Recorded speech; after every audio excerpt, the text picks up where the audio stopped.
Hi, everyone. Hi, everyone. My name is Lulu Kesin. I'm the sports editor at the Massachusetts Daily Collegian in Amherst, Massachusetts. Thank you all for being here tonight, and thank you to SPJ New England for sponsoring tonight's event. We're joined now with Seth Wickersham. Seth is a senior writer at ESPN and author of a brand new book, It's Better to Be Feared, The New England Patriots Dynasty and the Pursuit of Greatness. Seth, thank you for being here tonight. Before we get into questions, if you have any questions, you can put them in the chat and we might be able to get to them at the end. But without further ado, we'll just jump right into it. So first off, could you just talk a little bit about the foundation of this book and just what made you want to write about this topic in the first place? Yeah, thank you guys. I never thought about doing a book on the Patriots in my 20 years at ESPN, and Live Right Publishing actually came to me with the idea in late 2019, early 2020. It was around that time.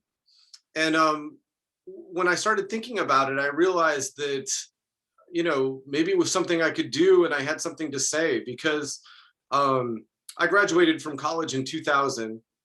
And I was hired at ESPN magazine shortly after I graduated. And, my entire professional career has, the only dominant story in sports has been the New England Patriots throughout that entire reign. And one of my very first assignments for ESPN magazine actually was in November of 2001. And they sent me to Foxborough to interview this young upstart who was filling in well for the injured Drew Bledsoe, Tom Brady. And, we met at the old stadium and he had a gray sweatsuit on and he was carrying a backpack and it was full of beer because he had lost a Michigan State bet.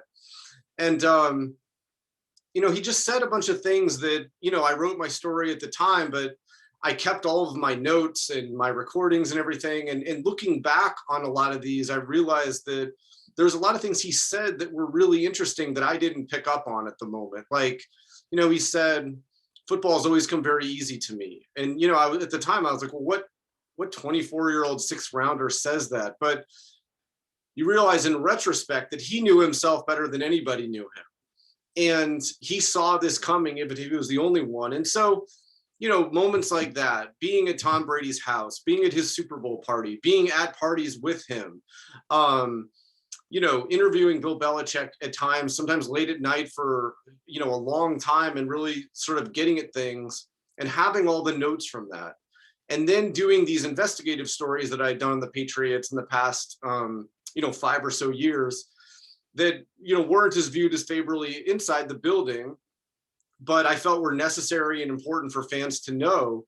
I felt like I was just sitting on this like massive material that, I was like, I can do this. And then just covering the NFL for 20 years, I felt like I just knew enough people around the league and inside the Patriots building that it was something I could do. And how did the writing process go for this book? And was it a lot different than previous books that you've written? It was my first book. So actually I have no basis for comparison. And it was kind of odd, to be honest with you, because the contract had a trigger in it. And that was that if Tom Brady or Bill Belichick left the Patriots or retired, the text was due roughly a year after that happened. And so when I first signed the book contract in like January or February of 2020, whatever it was, I was like, oh, I'm going to travel to this place. I'm going to meet with this person. I'm going to go to every game and be in the locker room and, do all these things. And then COVID hit in March. And then a week after that, Brady left the Patriots and everything kicked in. And so it just altered the process for it a little bit. And it changed how I thought I was going to do it. But, one of the things I learned about the writing process is, writing a book is like building a house, but nail by nail. You just have to keep nailing the nails and you really can't stop. Otherwise you'll never be able to get it done. And so, I just started writing, shortly after, Brady left. I picked the stuff that I already had reporting for or whatever it was. And I would wake up at, 4:00 in the morning and I'd write until, the kids were, needing to go to school and I would do a lot of my day job at ESPN during the day. And I would do some work at night, during, sports weren't on for a while. But then once sports came back, I would write a lot at night because having a game on in the background would, keep me awake. And I found the process good because you not only get better just through revision, right? You rewrite and you rewrite and you rewrite. And I certainly did that. But when you write something, you also realize where your holes are and where, you're like, okay, I want to learn more about this specific thing. Who are the 5 people who could tell me more about it? So it helped organize my thoughts, because when you're writing about a team like the Patriots, there's so much to write about and there's so many rabbit holes you could go down. I mean, think about all of the momentous events that have happened in the 20-year span. I mean, I barely even wrote about Aaron Hernandez, and entire documentaries have been done about Aaron Hernandez. So it helped. I felt like I was writing to the things that interested in me most, games over the years or moments, whatever. And writing to them helped me realize what reporting holes I might have and who the people were who could help fill them. And the relationship between Bill Belichick and Tom Brady is one that so many sports fans and specifically Patriots fans follow. So just what was it like as a journalist learning more and more about one of the most famous coach-player relationships of all time, really? It was great. And I think that, we spend a lot of times talking about the differences between Tom Brady and Bill Belichick. But one of the things, and they're very different people, but one of the things that I wrote about, the book was about greatness and how greatness is achieved and what the DNA of it is and what the costs of it are. Because Brady and Belichick had a specific kind of greatness in that, like, these guys could have exited off this highway at any moment with fortune and legacy and health intact, and they haven't. They've just kept going. They blow by all the off ramps. And I think that it's because the game to them is just so essential to their, identity. It's essential to what makes them happy.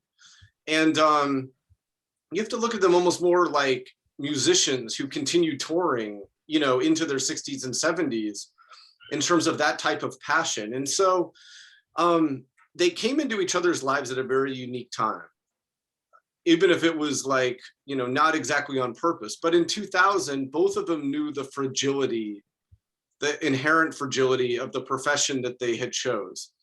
Belichick had watched his entire life get annihilated, professional life and personal life, when the Browns moved to Baltimore. And he had to wait 5 years to get another chance. And then you have Tom Brady, who, almost went undrafted. And so even though they didn't know it at the time, I think that both of them attacked that New England opportunity, knowing that this was maybe like the only best chance they would have to accomplish greatness in a sport where greatness is very fleeting. And so I think that, when you look at their relationship, I really try to look at it, first of all, through that lens and like how they interact, how their lives intersected and who they were at that moment. And you weren't able to, or you didn't talk to either of them for this book. And Belichick himself is somewhat of a reserved person, a little bit more closed off to the public eye. So how did you navigate writing about him without directly being able to speak to him for your book? Yeah, so Bill Belichick and Robert Kraft and Tom Brady didn't cooperate with me specifically for the book. I've made that very clear. But I had conversations with them, often very long conversations over the years. When you write an ESPN magazine story, often you're only using 10% of the quotes that you get. And again, that stuff is it's used in the immediacy of the story you're writing in the moment. And so I have these binders right behind me that are just full with material because I kept my notes and my conversations and my transcripts over the years with them. And so again, I was sitting on a big kind of mound of material that I felt was useful. And honestly, I would have rather had it that way. Obviously, you'd love to sit down with them, whenever you could. It would always make things better. But I'd rather have the experiences that I had than try to sit down with them for an hour and try to talk to them about 20 years in 1 hour. I just think that, knowing Tom Brady a little bit before his fame exploded and then watching that a little bit up close and talking to him about it at various stages and trying to understand how his life had changed. I just think that, and seeing what he's become now and viewing it through that context, I felt like that I had something new to say about these guys that was meaningful and it was real. And, one thing I appreciated was that, Belichick and Kraft and Brady did not stop me from talking to anybody. There was nobody who I reached out to who said, I would love to talk to you, but Bill won't let me. I felt like that I could talk to, the people that, I wanted to. And if they didn't want to talk, it was out of their decision. And so but most of them did. And I felt like that, again, I was just, trying to put together a story that I personally found interesting and that I hoped readers would find interesting too. And did you find that kind of the things that you thought would interest you in the beginning of the writing process sort of changed by the end of it? And if so, what were those things? Well, the biggest thing was that Brady won the Super Bowl. That was such an interesting lens. So, I had been writing for a while, but, you can always just go back and relook at things, and knowing how the story ended, that he ends up winning the Super Bowl, of all things, his first year out of New England, I felt that, again, having that as kind of your tailwind as you go through the book and rewrite things or reconsider pieces of reporting or how you discuss certain moments, I thought was really helpful. I mean, my friend Tom Junot, he's a in my opinion, he's the greatest ever magazine writer that's existed. And he's a coworker of mine at ESPN, and he's also just like a great guy.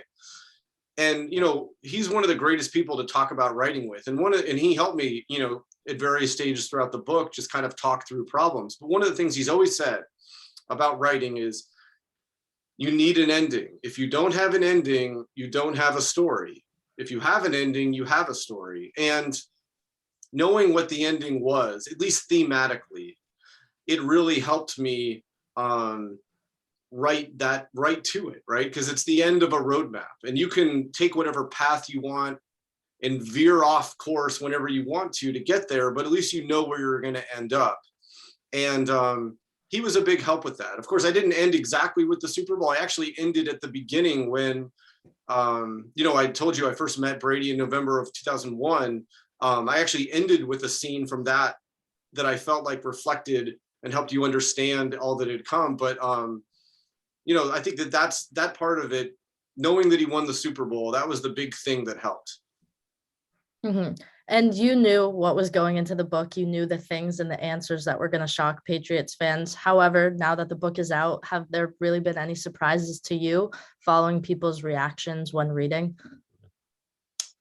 Yeah, that's an interesting thing. I mean, so before the Patriots-Bucs game, ESPN.com ran a news story that had like 7 or 8 of kind of the juicy anecdotes out of there. And, some of them got a lot of pickup, some of them didn't, as much as I would have thought. I mean, I think that the interesting thing about what you get asked about, or at least what I've been asked about, is,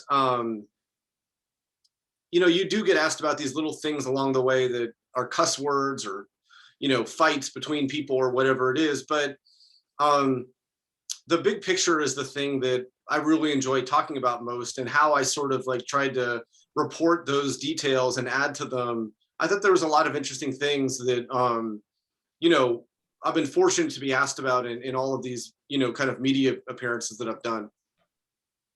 And a question that Patriots fans had following Super Bowl 52 was obviously, why was Malcolm Butler benched? And your book answers that. Could you just talk a little bit kind of about learning about that and just reporting on it and writing about it?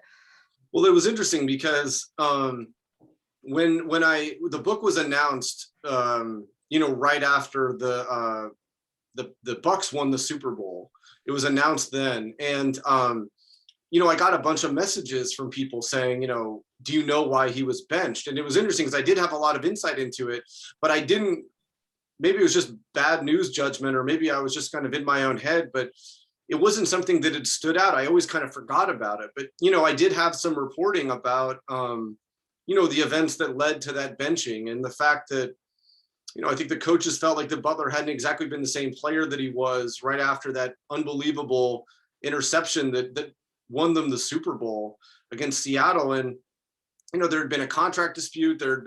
He was late for a mini camp that, the union ended up having to get involved, and he got sick right before the Super Bowl against the Eagles, Super Bowl 53. And when he came back, he just wasn't as locked in as he should have been. And the coaches can forgive a lot in New England, but if you're not ready mentally before the Super Bowl, I think that's kind of an unforgivable sin. And, he had some words with the coaches at practice, but, again, it was just that I think they lost some confidence in him. And, so he was demoted.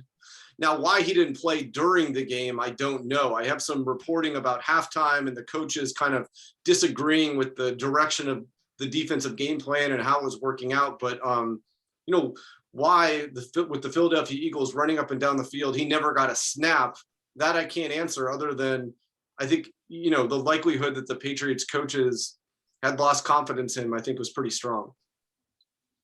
And another specific thing that you touch on is Belichick's relationship with Donald Trump, and knowing what his relationship and friendship was like. Were you at all surprised following when Belichick declined the Presidential Medal of Freedom earlier this year? Yeah, that was a tough time. That was right after January 6th.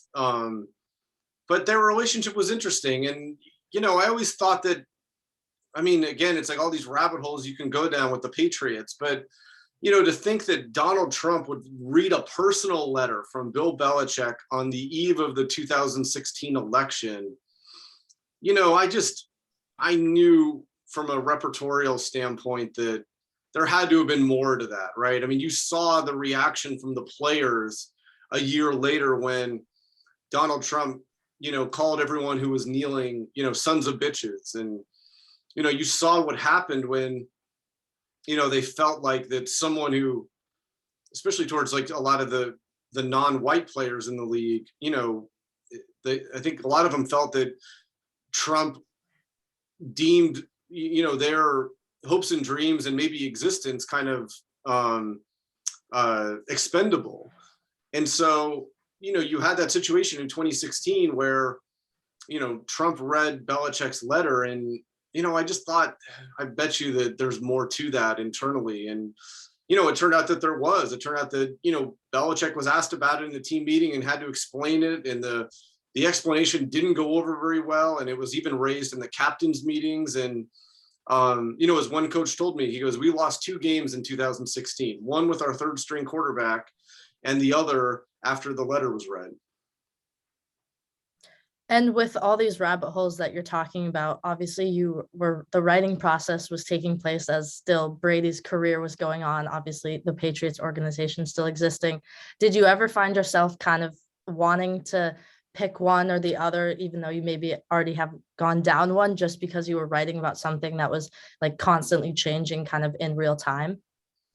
Yeah, the end of the book was just, you're kind of just waiting to see how it plays out. But I think that, as I told you, like, I think when I was writing, I would just, see things that I knew I wanted to learn more about, or ahead of time, there's always been moments throughout their dynasty that, I wanted to learn more about. And, like one of them, for instance, was when they beat the Denver Broncos in a Monday Night Football game in 2003, where Belichick, it just kind of showcased how Belichick not only, thought about the game differently, more globally and holistically than everybody else when he called for this intentional safety, thinking that it might lead to a succession of events that would win them the game. And it ended up doing that. But also about how he kind of broke coaches along the way, opposing coaches, proud men, Mike Martz, Mike Shanahan in that game. There have been others throughout the years. And so I thought, just moments like that are just ones that I wanted to learn more about. And I thought that readers would, appreciate and want to learn more about too. Mm-hmm. And how did you make sure that maybe not necessarily an equal balance, but you were talking about just the Patriots organization off the field as much as you were talking about obviously the greatness of the football when it comes to Brady and Kraft and Belichick?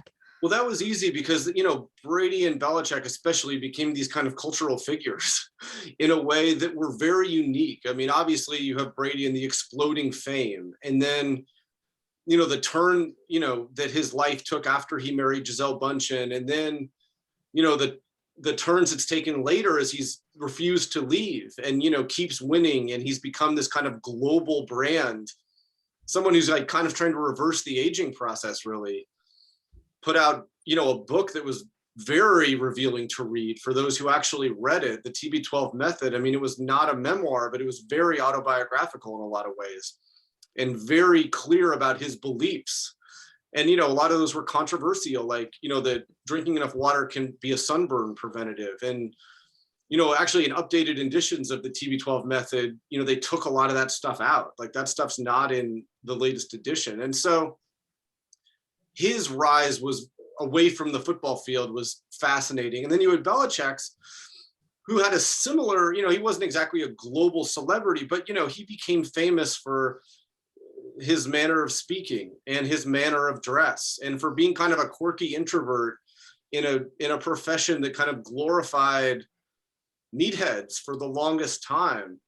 And so I thought that the way that he evolved the game and became this kind of celebrity himself, and the way that he kind of lived inside of his assistant coaches who left New England, the way that they kind of mimicked him and felt like he was such a big presence in their lives that they almost couldn't coach within their own voice and their own personality. And so that stuff was just fun for me to try to explore because, those things, they reveal so much about where we are, modern celebrity.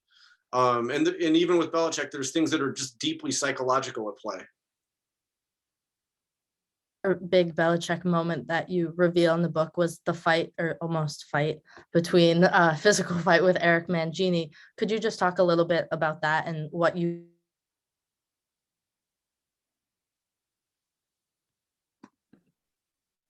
Sorry, you broke up there just for a sec. What was the question? Oh, I'm sorry.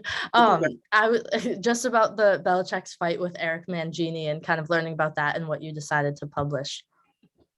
Well, I published what I knew. It was something that happened at a head coach's dinner, and there was a lot of witnesses to it all.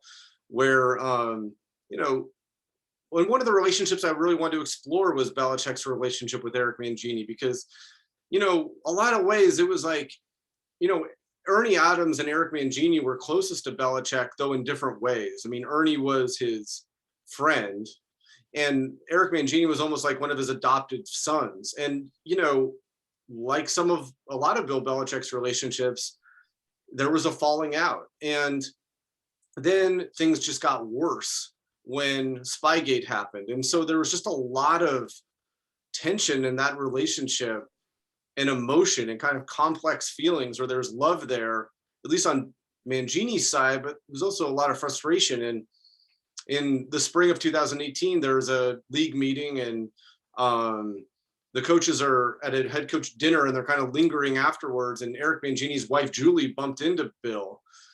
This is the first time she'd seen Belichick in a long time. Spygate had broken, earlier that season. And she, says hi to him, and he kind of blew her off, and it upset her. I mean, Bill Belichick read a poem at their wedding.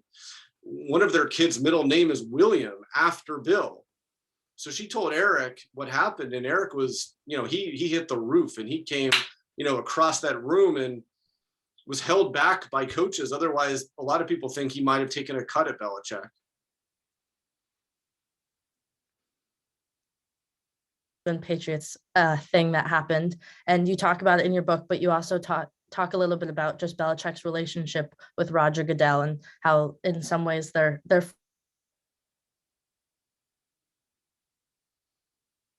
talking about that specifically. It's an interesting, there's always surprises with the Patriots. And I think that when I was writing the book, I want readers to be surprised. I want them to learn things. And, that relationship is interesting because Roger Goodell is another character in the book, because he's someone who, Robert Kraft helped get elected as commissioner. And then a year after he's elected, Spygate hits.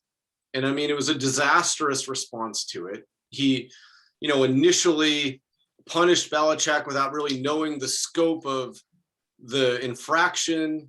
And then when the fallout from that was so great, he sent a team of executives to Foxborough to try to investigate it more, and they ended up destroying evidence. They had Spygate tapes that they stomped into pieces in a Gillette Stadium conference room and just left on the floor for the Patriots to clean up.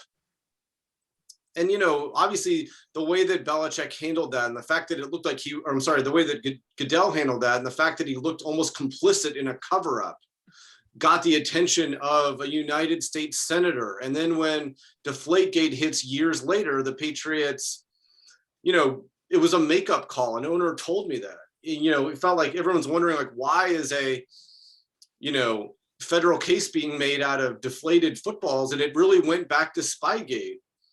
And so Roger Goodell is just like a fascinating character. And you'd think that someone who punished them in 2007, punished them in 2015, wouldn't be someone that Belichick would want to be around all the time, but they actually developed a relationship. And there was a moment after the Patriots beat the Falcons in the Super Bowl. It was the morning after, and everyone's kind of waiting for the MVP press conference. And Goodell enters a room where Belichick and Brady are waiting, and Brady's off to the side signing autographs, and Belichick's in the middle of the room. And Belichick sees Roger Goodell and they hug, and he lifts him off the ground almost, like his feet were off the ground. And, you know, you have Brady who's there, who's like, dude, this guy just suspended me earlier this year and has taken me through this like incredibly awful ordeal. You know, his mom had gotten cancer, and, you know, even his family wondered if like stress from Deflategate and watching her son get criticized had contributed to, you know, her illness. And it's just one of those surprising relationships. And then later on in the offseason, Roger Goodell actually flew up to Foxborough and met in secret with Bill Belichick for 4 hours in a private airplane hangar where they talked about rule changes. And so I just, you know, it's getting into relationships like that, you know, when I set out to write the book, I wanted to learn more about. Mm-hmm. And I want to go back to what you said a little bit ago, just about when kind of Tom's fame changed with, you know, when he was with Giselle. You've talked to and you've been around so many athletes throughout your career, and you've been around Tom Brady for almost 21 years now. Do you like, have you felt as though Tom Brady's like change over time as an athlete and a person compares to anyone else that you know, or do you truly think he's unique and almost he's aging backwards and he's becoming this new person almost, it feels like, year after year?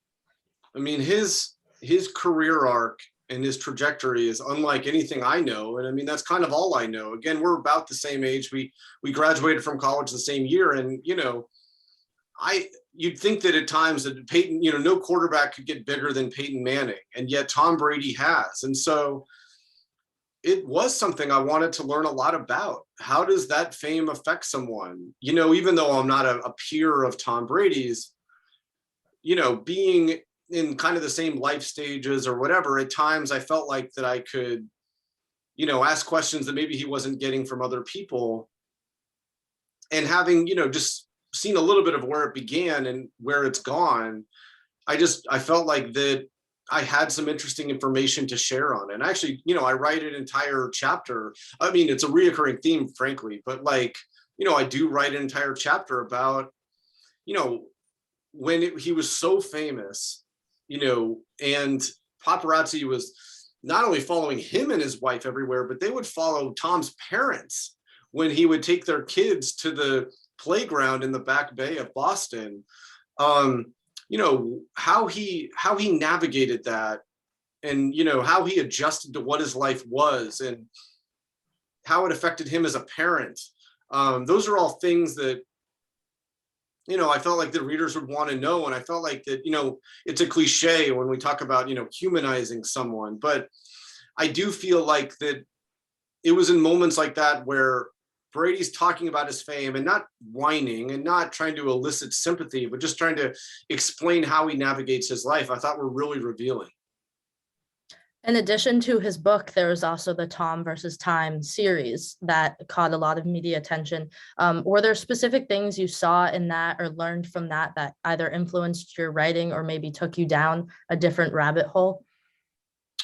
Well, in 2018, in January of 2018, I did a story at ESPN about some of the problems in the building that had existed between Bill Belichick and Tom Brady that year. And, you know, a lot of it had to do with the TB12 method and the role of his trainer and business partner, Alex Guerrero. The fact that, you know, Belichick had curtailed Guerrero's access around the building. The fact that, you know, Belichick was deeply invested in Jimmy Garoppolo as a backup and only traded him away after he had to at the very last minute. And then you have Brady in the middle of it all wanting this contract until he's age 45, and the Patriots reticent to do that. So having reported what I reported then, and, you know, it got some pushback from the Patriots organization, but it really played out that those problems were pronounced. And Brady ended up skipping most of the offseason program, the voluntary offseason program. He skipped all of it because he was so frustrated. And at one point he seemed to want his release and from the team and to, you know, just start somewhere else. And so when I watched Tom versus Time, I kind of watched it through that lens, and I enjoyed it a lot, you know, a lot of it because he was, you know, in his own way, he and his wife were, you know, confirming a lot of the struggles, and him saying, you know, football hasn't been as fun as it should have been the past couple of years. And, you know, Giselle saying that Tom tells her that he just wanted to be appreciated. You know, moments like that, I felt like were helpful at the time, but I feel like even when you look at the passage of time now, you see some things even, you know, more clearly. And while the book wasn't only about Tom Brady winning, did you find that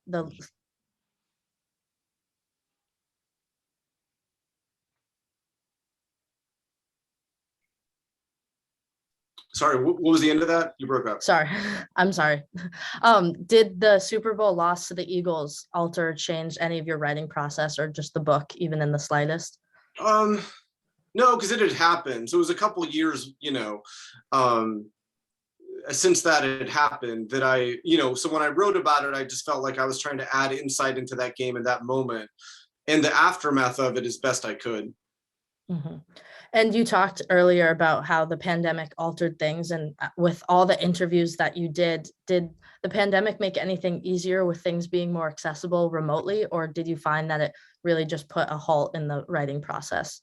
Well, you know, look, in terms of the things that were impacted by the pandemic, I'm not going to put my book high up there on the list of things, but like, you know, it made me change things. And I did do some traveling, even though it was the pandemic. I flew or I drive or, you know, whatever it was to try to interview people in person, because there's just no, you know, you can do good phone interviews, but there's just nothing like interviewing people in person. And so, you know, that's what I tried to do. But also just because for a while there, at least, you know, you had, you know, travel was kind of shut down and, you know, the world had stopped. And so I felt like maybe in a weird way that helped the writing process because there was nothing else, you know, it allowed me to kind of focus on it. Whereas like, you know, my life for the past 20 years was, you know, one airplane to the next. Mm-hmm. And did you find that your biggest takeaways or things that you thought you would think at the end of the book were a lot different once you actually did finish the?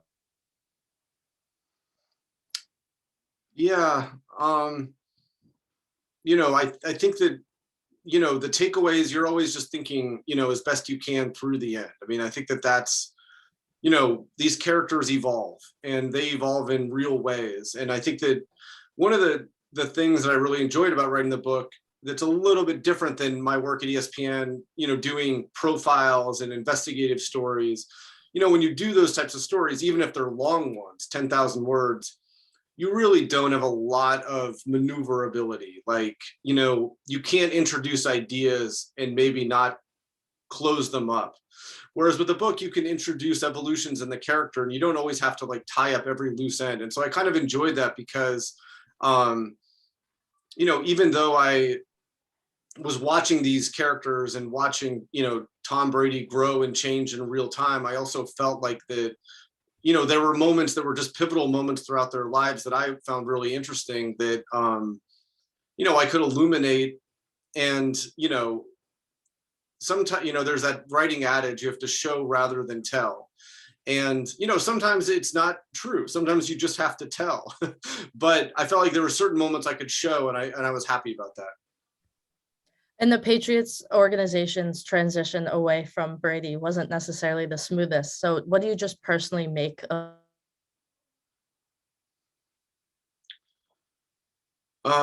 Yeah, it wasn't. And, I think that one of the things that struck me the most about that was that Belichick, really was transparent in a way that during the 2020 season that, I don't think he hadn't really been.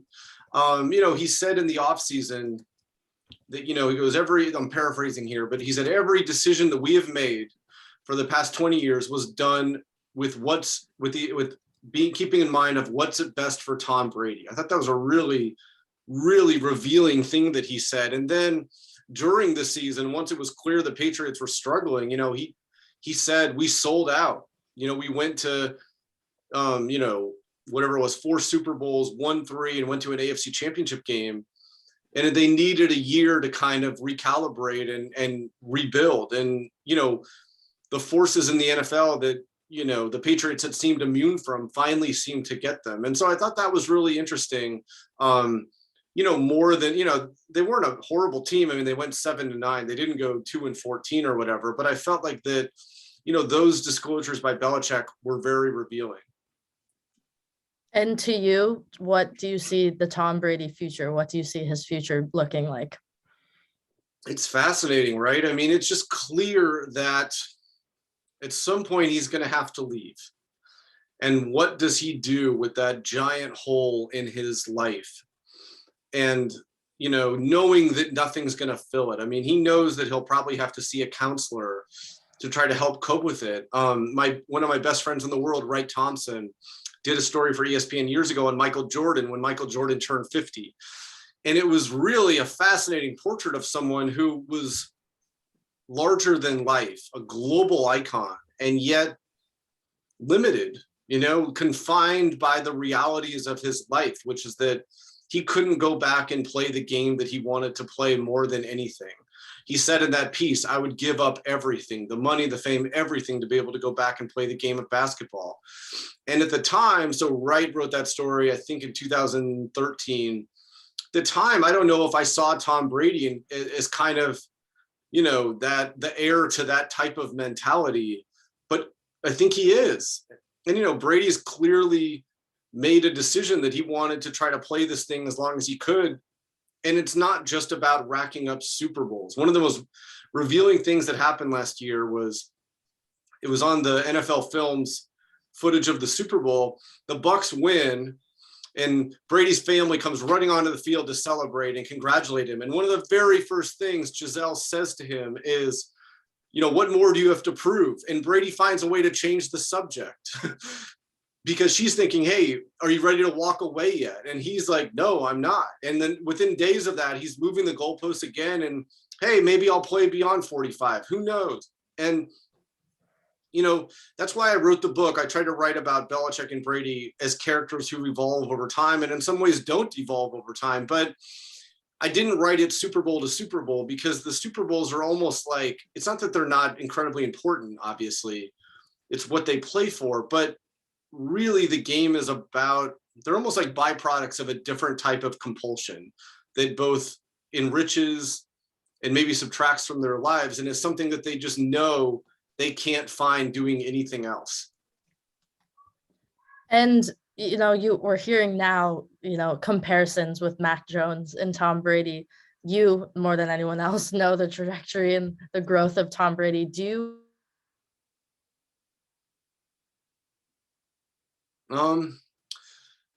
It's so early. I mean, Mac Jones has handled a really tough situation, I think, pretty well. And I think he's shown that he might be a really special player. I mean, you watch him. I thought the game against the Bucks that the Patriots ended up losing was really impressive for him. He didn't start that well, but then he really kind of was able to forget about his slow start and focus on what was in front of him and really caught fire. That was a very Tom Brady type trait. And I thought that, he was playing against the defending Super Bowl champions, and he was in the rain, and it was miserable conditions, and he drove them down the field and gave them a chance to win the game with a field goal at the end. I thought that was a really, really impressive bit of quarterbacking from a young guy. I mean, it's so hard to like say, hey, is he going to be as good as Tom? I mean, the question is, no, but Tom Brady's been so great that it's almost hard to remember other great quarterbacks. Imagine being Peyton Manning this past year at the Super Bowl, getting inducted into the Hall of Fame and watching from a suite as Tom Brady plays on the field. And Tom Brady's had an entire Hall of Fame career just in the time since Peyton Manning retired, just in those 5 years. So, I think that Mac Jones is walking into an impossible situation. And generally speaking, I think he's handling it really well. And he certainly looks like he could be a special player.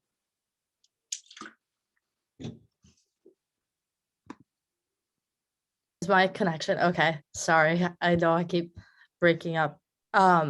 And someone that we haven't talked a lot about tonight is Robert Kraft, but obviously your book does, and he plays a large role in the relationship and kind of their trio. Just what was it like writing about someone like Kraft, especially given what happened with his scandal kind of in the last couple of years? I mean, Kraft was an interesting character in that, like, he's definitely flawed. But I think that he legitimately cared about Brady and Belichick. And I think that he had a wisdom that I think is rare for professional sports. I mean, none of these dynasties are able to stay together as long as New England's did. And, you watch the Cowboys getting broken up because of Jerry Jones's ego. And you watch, even the Lakers with Kobe and Shaq, disintegrating earlier than it should have in some ways. And then you have the Patriots. It's like Belichick and Brady are obviously very different people, but I think for the longest time, they knew that they needed each other to accomplish what they wanted to accomplish. And then when maybe they started to wonder about that and, think about life outside of the other person, Robert Kraft had to manage those egos and those personalities and their stubbornness and their quirks. And doesn't mean that it was easy all the time. I write about one point in 2018 where Kraft is at kind of a rich man's business conference in Aspen, and he's leaving, and he says, I really hate to leave I really hate to leave places like this. But I gotta, the most brilliant minds are here, but I've got to go to Detroit to be with the biggest effing a-hole in my life, my head coach. But broadly speaking, I mean, he did a great job of keeping this thing together as long as it possibly could. It'll probably get him into the Hall of Fame one day. But of course, how did it end? And at the end of the day, Kraft backed Belichick in not wanting to guarantee Tom Brady a contract until he was age 45 in 2019. And, the two people who should have known better than anybody else in this world than to underestimate Tom Brady were Bill Belichick and Robert Kraft, and yet they did exactly that. And we have a question from the audience that kind of talks exactly or asks exactly what you just talked about, but specifically the question reads, is Kraft's view of Belichick as an annoying personality something that has been managed for a long time because of winning, or is it indicative of a more recently deteriorating relationship? No, I think that it's both. I mean, Bill has always been a little bit of a prickly personality to begin with, but I think that, Kraft felt like that at the beginning of the run, Belichick might kiss his ass a little bit. And then as they started winning Super Bowls, he really stopped doing that. And then, people just get on each other's nerves at times. And there's the great documentary that ESPN did called The Two Bills on Parcells and Belichick. And there was this great moment where Kraft is talking about what it's like to manage Parcells and Belichick. And he says, just imagine like having to manage two people like that. And, what he's basically saying is two assholes. And, I think that, generally, obviously they have a fantastic working relationship and they've helped each other a lot. But, at times I think that Kraft has felt like that Belichick hasn't shown him the respect he deserves. And there was one time that Kraft was at a league meeting and another owner asked him, what's it going to take for you to fire that asshole? And Kraft said 8-8. And, after, 2019, kind of into 2020, did you, from what you knew and what you saw from learning from other people and reporting on this book, did you kind of feel like time was running out no matter what? I know Tom Brady leaving kind of shocked a lot of people, but did you feel like there wasn't really anything the Patriots could do to kind of save that era or kind of keep it going? Well, they made a decision. And, again, like we had discussed, there have been some problems that have been going on really since 2017. But, the main through line was Tom Brady wanting a contract that would take him until he was age 45, and the Patriots' reluctance to guarantee that. And, in August of 2019, they were trying to negotiate a contract again. And Brady was so frustrated that, he reportedly almost left training camp in protest. But he ended up signing a 1-year deal that gave him an out to be a free agent at the end of the year. And 48 hours after that, he signed that contract. He and his wife put their Boston area home on the market. And so it was pretty much, the Patriots opened the door for him to walk through, and he walked through it. And did it surprise you that people were surprised when Brady left, or was it kind of understanding that just Patriots fans were upset? Yeah, I guess I didn't spend a whole lot of time trying to think about if I was surprised by other people's being surprised. Oh, and we have another question. What surprised you most while writing this book?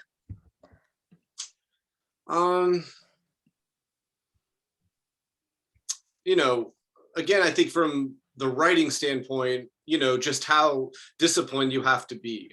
And, maybe that's me channeling a little bit of Belichick and Brady, but, the actual writing the book, you just have to write it every single day. You have to, advance it a teeny little bit. And even if that means rewriting everything that you wrote yesterday, or rewriting it again, or